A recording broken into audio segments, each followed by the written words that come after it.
Being Senior Executive Vice President of the Rangers for the last 6 years and President of the Foundation, I had a chance to actually be inside of the Rangers in the last run that we've made. And I've seen the teams come together. I helped put the club together. And one of the things that I wanted to share, first of all, is that a leader shows the direction. He shows the way, and he models it. Your walk talks and your talk talks, but your walk talks louder than your talk talks. Your walk talks and your talk talks, but your walk talks louder than your talk talks.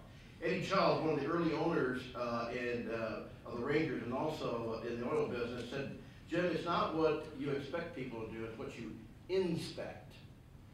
It's their actions. It's not what they say they're doing, it's what you see they're doing, their actions. It's important that the person at the top has integrity and that they show the way, and they often, and they don't just talk it, they walk it. They show it themselves. Nolan Ryan, who had been at the top of our organization until about a year ago, was premier at doing that. He had a lifetime of integrity in baseball, a businessman, a cattleman, also in the beef industry, a guy who had kind of an entrepreneur.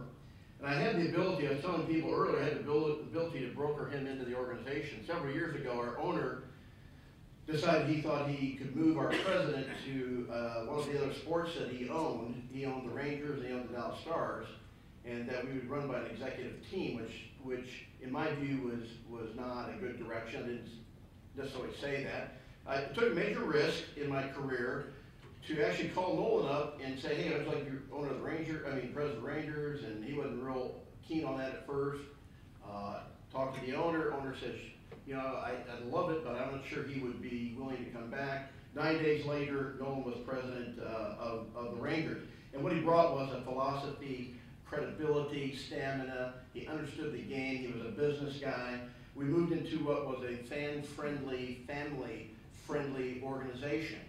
And one in that he walked it and he talked it all the time. He was there from the beginning of the game to the end. And so a leader must show the direction, show the way, and be there, where people see you, and that you are there for them. The second thing is to communicate the direction. This is really about messaging internally. Our general manager was really good at this. This is not necessarily Nolan's strength, but this was the strength of our general manager of the Texas Rangers.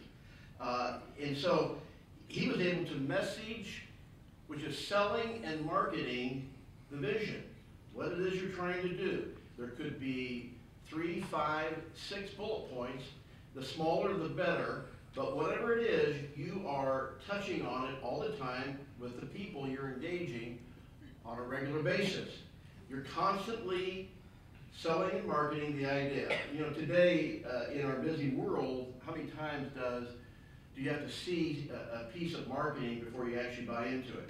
Internally, even in an organization, the leader needs to communicate consistently to those in his area, and then those in below pan out and talk to their people. You're constantly messaging, and you're selling, you're marketing the direction that you're going until everybody sees it, knows it, and they can actually communicate it to their people. So communicating the direction is also a very important part of this. Show the direction, communicate the direction, and then the willingness, what I say, to adjust the direction, have tweak the direction details here. You're not going to give up on the vision, but you may have to tweak something because of a cultural change.